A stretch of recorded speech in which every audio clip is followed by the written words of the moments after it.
So last videos में हमने देखा था कि किस तरह हम लोग वेरिएबल्स को वैल्यू असाइन कर सकते हैं। जैसे कि अगर मैं यहाँ पे लिखूँ a = 6, तो ये मैं a को 6 वैल्यू असाइन कर रहा हूँ और ये जो इक्वल्स टू है हमारे पास, ये एक असाइनमेंट ऑपरेटर है जो कि a को 6 वैल्यू असाइन कर रहा है। सो इसी तरह हमने वेरिएबल्स पे मुख्तलिफ ऑपरेशंस परफॉर्म कराए थे, प्लस माइनस, इसी तरह डिवीजन और मल्टीप्लिकेशन।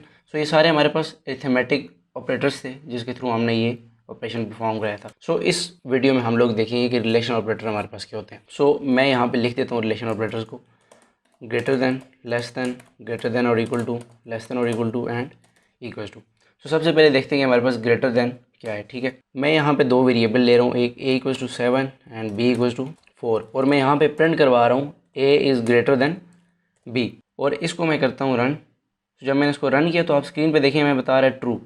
ये इसलिए बता रहा है कि जो हमारे पास ये रिलेशन ऑपरेटर है ग्रेटर देन, ये कंडीशन चेक करता है कि आया आपने जो इसे कंडीशन दी है वो ट्रू है या फॉल्स है। सो इस केस में आप देख सकते हैं a हमारे पास b से ग्रेटर है। सो इसलिए ये स्क्रीन पे क्या प्रिंट कर रहा है? ट्रू। इसका ये मतलब है कि कंडीशन हमारे पास ट्रू है। अगर मैं इसको लेस देन कर दूं, a is less than b, तो अब ये स्क्रीन पे हमें बता रहा है फॉल्स, क्योंकि a जो है वो b से ग्रेटर है, लेस देन नहीं, इसलिए ये कंडीशन फॉल्स है, तो उसने स्क्रीन पे फॉल्स प्रिंट कर दिया।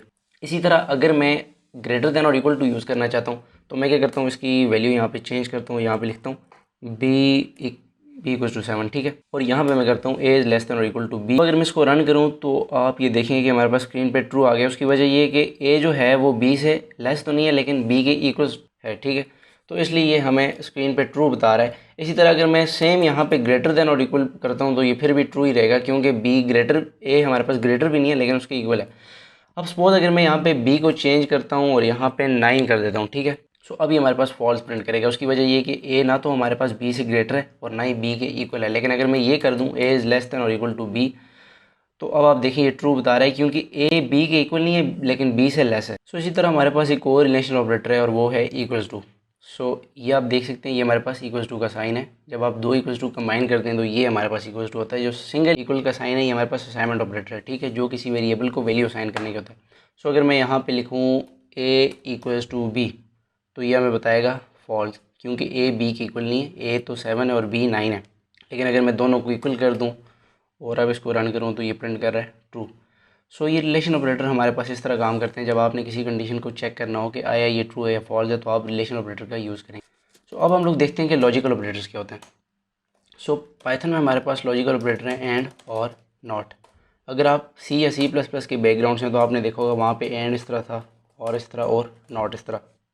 लेकिन पाइथन में आप सिंपली ये वर्ड्स लिखेंगे एंड और नॉट। सो मैं यहाँ पे वेरिएबल ले रहा हूँ a = 8, b = 6, और यहाँ पे मैं प्रिंट करता हूँ a = 8 एंड b = 6। इसको मैं करूँ रन तो ये आप देखें हमें ये स्क्रीन पे ट्रू बता रहा है। सो ये जो एंड ऑपरेटर है हमारे पास, ये तब काम करता है जब हमारे पास दोनों कंडीशंस ट्रू होंगी, ठीक है। सो इस केस में हमारे पास दोनों कंडीशंस ट्रू हैं, a भी 8 की इक्वल है और b भी 6 की इक्वल है, तो इसलिए इसने हमें स्क्रीन पे ट्रू बताया।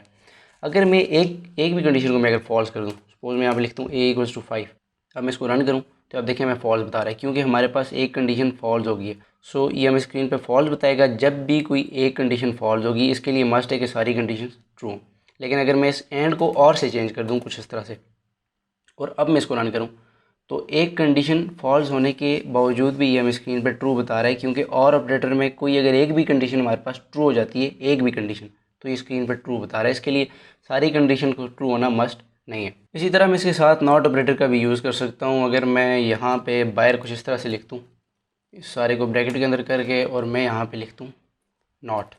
सो ये जो नॉट होता है ये हमारे पास उसकी वैल्यू को रिवर्स करता है, ठीक है। अब इस केस में हमारे पास ये कंडीशन ट्रू थी। जब आपने देखा कि मैंने आपको कहा कि एक भी अगर हमारे पास कंडीशन ट्रू हो तो जो और है वो हमारे पास ट्रू रिटर्न करता है। तो इसने हमें ट्रू जो है वो स्क्रीन पे प्रिंट करवाया था। लेकिन अब अगर मैं रन करूँगा तो ये फॉल्स आएगा।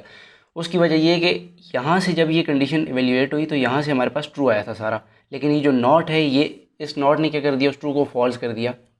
सो अगर ट्रू होगा तो इसको फॉल्स कर देगा और अगर फॉल्स होगा तो ये इसको ट्रू कर देगा, ठीक है। सो नॉट ऑपरेटर हमारे पास रिवर्स के लिए यूज़ होता है, और ऑपरेटर तब काम करता है जब हमारे पास एक भी अगर कंडीशन ट्रू हो तो ये स्क्रीन पर ट्रू प्रिंट करेगा, और एंड में हमारे पास ये कंडीशन मस्ट होनी चाहिए कि जितनी भी हमारे पास कंडीशन हैं वो सारी ट्रू हों। So that's all for today. Thank you so much for watching.